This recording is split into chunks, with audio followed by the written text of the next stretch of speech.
At the end of part 2 of my What Did You Do in the Cold War, Daddy, we had got ourselves airborne as Q2 and we're heading up northwards to join up with the air-to-air refueler and then proceed onto our combat air patrol.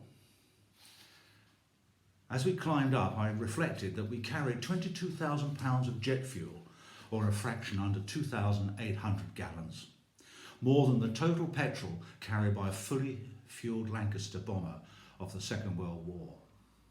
But unlike the Lancaster, we would devour a quarter of that fuel in our climb to cruising altitude of 25,000 feet.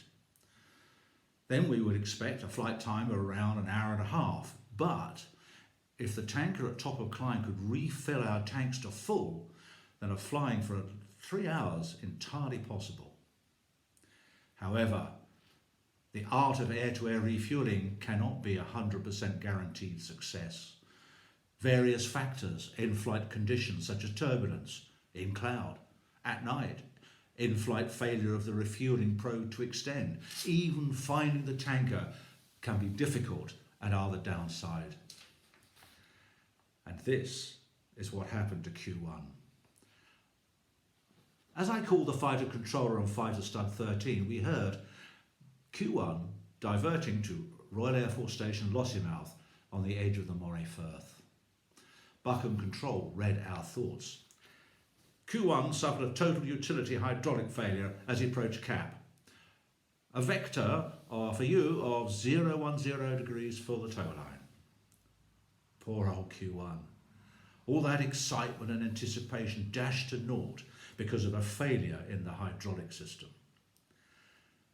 But a hydraulic system, one that supplied power for at least 20 subsystems, including not only the air-to-air refueling probe, that's the extension of the probe, but also the operation of the radar scanner. In those days, the radar relied on a scanner that swept from side to side, actuated by hydraulic power. So, not only did he have a hydraulic failure, he had no fuel and no radar. And as Dick muttered into his oxygen mask almost jubilantly, "Oh dear, couldn't happen to a nicer bunch of chaps." We flew northwards with a slight eastward veer, silence reigned and the sky darkened. Tally-ho, Dick called quietly and without drama. He continued his commentary, crossing right to left 50 miles, looks like he is on the tow line. I pressed the transmitting button on top of the control stick. Contact. And Dick called Judy, meaning that he had now control of the intercept. Buchan replied, Roger, advise visual. The controller now more than 200 miles behind us to our southwest. Normally on training exercises with the tankers, there would be a lot of radio chatter, but we were flying for a live mission. For real. Radio silence is the order of the day. Soon, the Vickers VC-10 K3 tanker hove into view.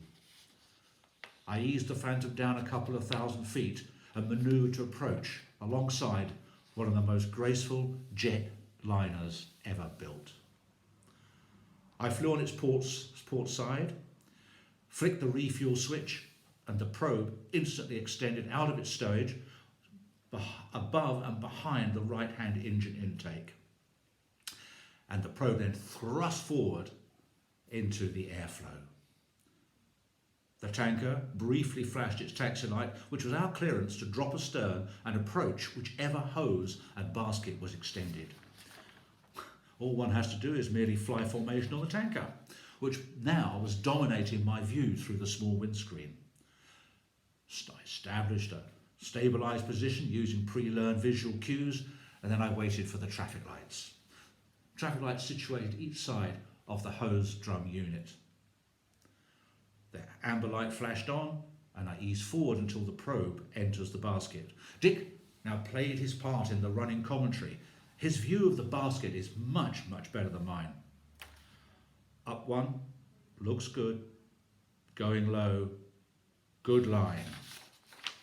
Clunk, and we are in.